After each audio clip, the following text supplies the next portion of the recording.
तुम्ही जर मोबाईलवरून तातडीने कर्ज घेत असाल तर सावधान, कारण त्वरित कर्ज देणाऱ्या चीनी ॲप्समुळे अनेकांचं आयुष्य उद्ध्वस्त झालंय। चीनमधील काही सायबर भामटे हे ॲप्स चालवतात। हे ॲप्स तुम्ही डाउनलोड केलं की त्यापासूनच तुम्ही एका वेगळ्या ट्रॅपमध्ये अडकत जाता आणि मग सुरू होतं कर्ज वसुलीसाठी घृणास्पद कृत्य। पाहूयात याचा आढावा घेणारा लोकशाही मराठीचा हा खास रिपोर्ट।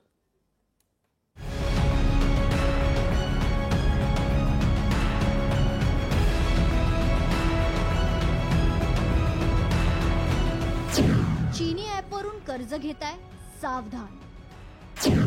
भरमसाठ व्याज आणि वसुलीसाठी नको ती कृत्य। वसुलीच्या तगाद्याने अनेकांची आत्महत्या। चीनी ॲपवरून कर्ज घेतल्याने भारतातील अनेकांचं आयुष्य उद्ध्वस्त झालंय। चीनी ॲपवरून लोकांना त्वरित कर्जाचं आमिष दाखवलं जातं आणि त्यांना भुलून अनेक जण फसतातही। कर्ज तर मिळतं, पण तेही भरमसाठ व्याजाने। आणि धक्कादायक गोष्ट म्हणजे त्याच्या वसुलीसाठी या चीनी कंपन्या जे कृत्य करतात ते प्रचंड संतापजनक आहे।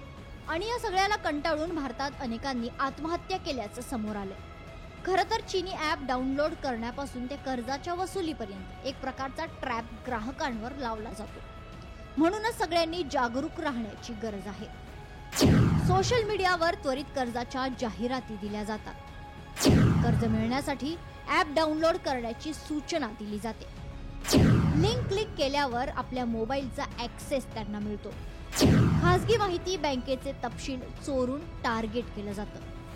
कर्ज दिल्यानंतर त्याचं भरमसाठ व्याज लक्षात येतं। कर्ज थकल्यावर कर्ज वसुलीसाठी भयंकर कृत्य केली जातात। कर्जदारासह त्याचे नातेवाईक मित्रांना फोन करून धमकावलं जातं। फोटो मॉर्फ करून व्हायरल करण्याची धमकी देखील दिली जाते। तुम्ही जेव्हा गॅलरी ऍक्सेस करून दिली तेव्हा तुमचे काही फोटोज वगैरे मॉर्फिंग करून तुम्हाला ते सेंड करून ते म्हणतात की तुमचे आम्ही फोटो हे असे पुढे पब्लिश करूया ऑनलाईन, आणि त्याच्यामुळे तुम्हाला मग ते एक भीती बसते। त्यात एक प्रकारचं ब्लॅकमेलिंग तयार केलं जातं आणि तुम्हाला एक वेगवेगळ्या नंबर्सवरनं तुम्हाला व्हॉट्सअप चालू होतात आणि या प्रकारे माणूस फसला जातोय। ज्यांना तात्काळ छोट्या रकमेची म्हणजेच 5 ते 25,000 रुपयांपर्यंतची गरज असते ते या ट्रॅप मध्ये अलगद सापडतात। असा ग्राहक टप्प्यात आल्यावर त्याला स्वस्त कर्जाचे आमिष दाखवण्यात येतं आणि कर्जही दिलं जातं। मात्र त्याच्या वसुलीसाठी अत्यंत घृणास्पद कृत्य या चीनी कंपन्या करतायत। महत्वाचं म्हणजे भारतात असे 30 ते 35 चीनी ॲप कार्यरत आहेत। हे इन्स्टंट लोन जे ॲप चालू आहे याच्या नादी लागू नका।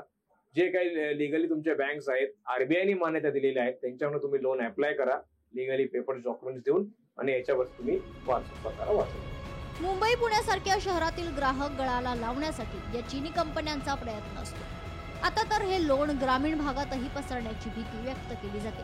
त्यामुळे असे चीनी ॲप डाउनलोड करताना आणि त्यावरून कर्ज घेताना सगळ्यांनी जागरूक राहण्याची गरज निर्माण झाली। अमोल धर्माधिकारी, लोकशाही मराठी, पुणे।